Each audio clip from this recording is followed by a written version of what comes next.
Hello students, welcome to my YouTube channel brain weave centre. ये lecture आपके BSc 4 semester का है, जिसमें कि आज हम लोग मैथ के यूनिट फर्स्ट के चैप्टर थर्ड हम लोग 2 लेक्चर्स को कर चुके हैं। ये आपका थर्ड लेक्चर होने वाला है, जिसमें कि हम transformation by changing independent variable methods हम लोग पढ़ रहे थे, जिनमें कि हम लोग काफ़ी सारे क्वेश्चन यानी कि 3, 4, 5 क्वेश्चन शायद कर चुके थे। 3 हमने होमवर्क आपको दी थी, जिनमें से काफ़ी स्टूडेंट ने आई होप कर लिया होगा। जिन भी स्टूडेंट का नहीं आया है वो क्वेश्चन कमेंट बॉक्स में कमेंट कीजिएगा और चैनल को जरूर सब्सक्राइब कर लीजिए, ताकि आपको नोटिफिकेशन हमेशा नोटिफिकेशन आपको टाइम टू टाइम मिलता रहे, जिसके लिए चैनल को सब्सक्राइब करना बनता है। आपकी मर्जी है, आप देख भी सकते हैं बाद में। अगर नहीं सब्सक्राइब करना है तो आपकी मर्जी है भाई, हम क्या कर सकते हैं। अगर आप कर लेते हैं फिर तो अच्छी बात है, क्योंकि आपको इम्पॉर्टेंट टॉपिक्स के वीडियोस, नोट्स, सभी चीज़ें एक जगह पर मिल रही हैं, तो आप लोग कर सकते हैं। तो यहाँ से देखिएगा, ये जो क्वेश्चन है काफ़ी मोस्ट इम्पॉर्टेंट है। इस टाइप के क्वेश्चन अगली वीडियो में हमने पिछली वीडियो में करा चुकी हूँ, और 3 क्वेश्चन हमने दिया था आपको करने के लिए, तो वो अभी के और जो कि इसी टाइप के थे क्वेश्चन आपके। तो ये एक था और कहीं से देखा मैंने आया हुआ था, तो मैंने सोचा कि सॉल्व करा दूँ इसको भी। तो देखिएगा क्या था, तो d2y/dx² plus 2/x dy/dx plus a²/x⁴ y=0। ये क्या है, हमारा जो क्वेश्चन गिवन है वो है। फिर हम क्या करते थे, इसको इक्वेशन फर्स्ट लेट करते थे, देन पी क्यू आर की वैल्यूज़ को फाइंड आउट करते थे। तो देखिए, इक्वेशन फर्स्ट लेट किया मैंने, then on comparing this equation, इस इक्वेशन से हमने इसको कंपेयर किया। पी क्यू आर की वैल्यू हम लोगों ने निकाला, तो पी की वैल्यू क्या आ गई 2/x, क्यू की वैल्यू a²/x⁴ एंड आर की वैल्यू 0 आ गई हमारी। ये टोटल वैल्यूज आ गई। अब सेकेंड स्टेप जो हमारा था वो क्या था, हमारा सेकेंड स्टेप, हम x को की जगह पर क्या करते थे, z पुट करते थे। तो और किस इक्वेशन में पुट करते थे, जो हमने कंपेयर किया हुआ है। तो d2y/dx² x था तो z पुट करेंगे, तो d2y/dz² प्लस p1। अब p को हम लोग क्या लिखेंगे, p1 लिखेंगे। dy/dz प्लस q को q1, y=r को r1। इक्वेशन सेकेंड लेट करेंगे। स्टेप थर्ड जो है हमारा वो क्या था, q1 को हम लोग क्या करते थे, सबसे पहले कांस्टेंट टर्म मानते थे।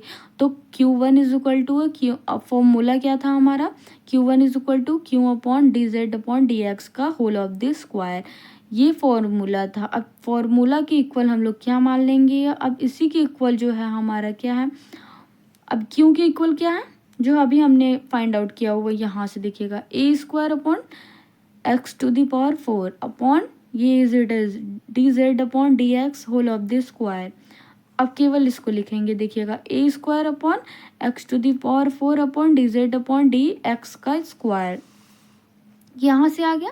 अब इसको हम लोग क्या करेंगे, ये जो हमारी वैल्यूज़ हैं, तो यहाँ से हम लोग किस टर्म को कांस्टेंट मानेंगे। अब देखिएगा, अब हम लोग किस टर्म को कांस्टेंट मानेंगे, यहाँ से कैसे हम लोग पहचानते हैं कि यहाँ से ये वैल्यू कैंसिल आउट होकर dz/dx हमें ईजिली तरीके से मिल जाए। ओके, तो यहाँ से अगर हम a² कांस्टेंट टर्म मान लेंगे। अब देखिए कि अगर हम देखिए a² यहाँ से देखिएगा a²/x⁴ को हम क्या लिख सकते हैं, a² × 1/x⁴।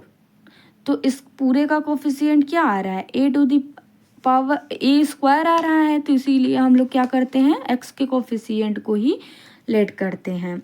तो a² आ गया। ओके, यहाँ से ये कांस्टेंट हमने मान लिया। अब इसका मल्टीप्लाई इधर करेंगे, इसका इधर करेंगे, तो इसका हमने इधर किया, तो dz/dx का square whole of the square, और ये a से पहली बात तो कट जाएगा और यहाँ पर 1 आ जाएगा। तो यहाँ से ये value 1/4 1/x⁴ is equal to dz/dx का होल ऑफ द स्क्वायर आ जाएगा। यहाँ से 1/x² whole of the square is equal to dz। यहाँ से देखिएगा 1/x² आ जाएगा इज इक्वल टू dz/dx आ जाएगा, क्योंकि यहाँ से देखिए अगर ये वाला स्क्वायर कैसे लिया हमने इसको, क्योंकि ये एक्स टू द पावर 4 है। अगर 2 हम लोग यहाँ निकालेंगे तो 1 का स्क्वायर 1 ही होता है, एंड एक्स स्क्वायर का फिर स्क्वायर करेंगे तो 4 आ जाएगा।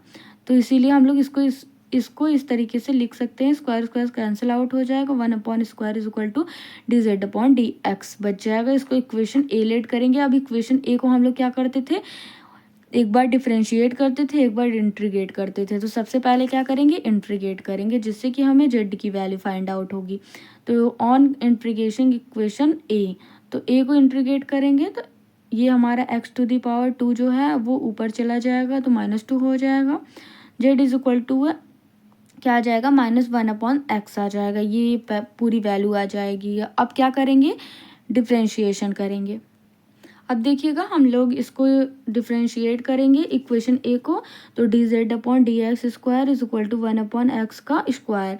ये हमारा क्या था, ये इक्वेशन था। तो इसको हम लोग क्या करेंगे, डिफ्रेंशिएट करेंगे। तो d2z/dx² is equal to d/d और x to the power -2, x to the power -2 हो जाएगा। अब -2 आगे आएगा, फिर 1 ऐड होगा तो माइनस का 1 माइनस होगा, तो माइनस माइनस क्या हो जाएंगे, प्लस -3 हो जाएगा। तो d2z/dx² is equal to -2 x to the power -3 हो जाएगा।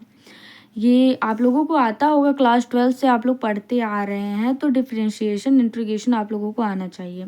स्टेप 4 है आपका, P1 की वैल्यू हम लोग निकालेंगे। इज इक्वल टू P1 का फॉर्मूला क्या होता है, d² plus p into dz/dx upon dz/dx का होल ऑफ द स्क्वायर।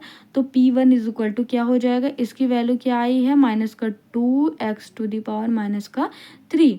तो -2 upon x to the power 3 हम लोग लिख सकते हैं, प्लस क्योंकि 3 को अगर नीचे लेकर आएंगे तो वो हो जाएगा, तो +2/x हो जाएगा p की वैल्यू, और dz/dx की वैल्यू 1/x² हो जाएगी। अभी हमने सभी फाइंड आउट किया हुआ है। तो टोटल सॉल्व करेंगे तो यहाँ से देखिएगा ये वैल्यू पूरी क्या आ जाएगी आपकी, यहाँ से अगर मल्टीप्लाई कर देंगे तो 2 आ जाएगा, प्लस का 2/x³ आ जाएगा। तो पूरी वैल्यू 0 हो जाएगी, यहाँ से कट जाएगा क्योंकि, तो पूरी वैल्यू 0 आ जाएगी। R1 की वैल्यू क्या होती है, फॉर्मूला क्या होता है, R/dz/dx का whole of the square. R की टोटल वैल्यू 0 है, उसमें आई थी तो 0 हो जाएगी यहाँ पर टोटल वैल्यू। अब क्या करेंगे, इस सभी ये वैल्यूज़ को इक्वेशन सेकेंड में हम लोग पुट करेंगे।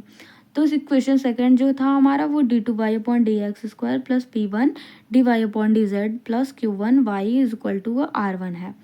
तो d2y/dz² प्लस, अब P1 की जगह पर हम लोग 0 रखेंगे क्योंकि ये वैल्यूज आई थी हमारी, और Q1 की वैल्यू क्या आई थी, a² आई थी, तो y यहाँ से इज इक्वल टू R1 की वैल्यू 0। टोटल सॉल्व करेंगे तो d2y/dz² plus a² y is equal to 0 ये आ जाएगा।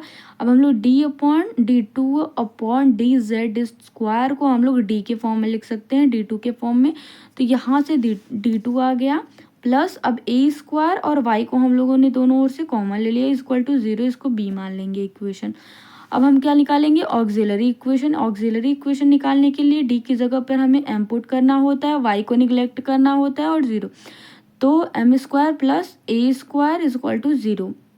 यहाँ से ये वाला 0 नहीं आया हुआ है, ये ऑलरेडी रहता ही है 0, तो रूट हम लोगों ने लिया हुआ है। ओके, तो यहाँ से आयोटा यानी कि इमेजिनरी वैल्यूज आ जाएंगी, प्लस माइनस आई ए आ जाएगा, क्योंकि इसको हम लोगों ने क्या किया हुआ है, अंडर रूट। यहाँ से ये अंडर रूट स्क्वायर हटाने के लिए यहाँ पर अंडर रूट आता है, तो माइनस का जो होता है 1 होता है वो आई, माइनस का 1 क्या वैल्यू जो होता है वो आई होता है, और a² का a, तो यहाँ से आ जाएगा। तो m इज इक्वल टू हम लोग क्या लिख सकते हैं, 0 प्लस माइनस आई ए लिख सकते हैं। इसको ऐसे भी कंपेयर विथ, अब देखिए अल्फ़ा प्लस माइनस, अब 0 इस ये जो जनरल है इससे हम लोग क्या करेंगे, कंपेयर करेंगे इसको। तो अल्फ़ा की जगह पर क्या आ जाएगा, 0 आ जाएगा, एंड आयोटा की जगह पर क्या आ जाएगा, आयोटा ही है, और बीटा की जगह पर ए आ जाएगा। तो आई होप क्लियर हो गया होगा। अब CF पार्ट हम लोग देखेंगे। तो ये देखिएगा कॉम्प्लेक्स जब रूट्स आते हैं तो उसका CF पार्ट क्या होता है e⁴ अब जेड हम लोगों ने क्यों लिखा, क्योंकि ये यहाँ पर x को हम लोग जेड के फॉर्म में चेंज कर रहे थे, तो यहाँ पर तो ऑलरेडी x होता है लेकिन जेड इस टाइम होगा इस पूरे मेथड्स में, यानी ट्रांसफॉर्मेशन मेथड में यहाँ पर फॉर्मूले में जेड होगा। C1 cos beta z plus C2 sine beta z. अब देखिए CF is equal to alpha की जगह पर 0 आया था तो 0 लिखेंगे into z. C1 cos a, beta की जगह पर a आया था और जेड की जगह पर 1 माइनस का 1/x आया था।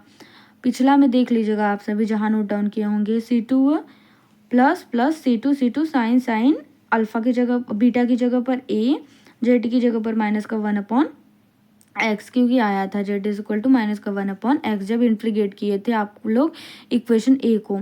तो CF is equal to C1। अब यहाँ से देखिए e⁴0 आएगा, e⁴0 की वैल्यू 1 होती है, तो यहाँ से 1 का मल्टीप्लाई करेंगे तो C1 कॉस ए माइनस का 1/x प्लस C2 साइन ए माइनस का 1/x, ये हो जाएगा। अब इसको और सॉल्व करेंगे, देखिए क्या आएगा।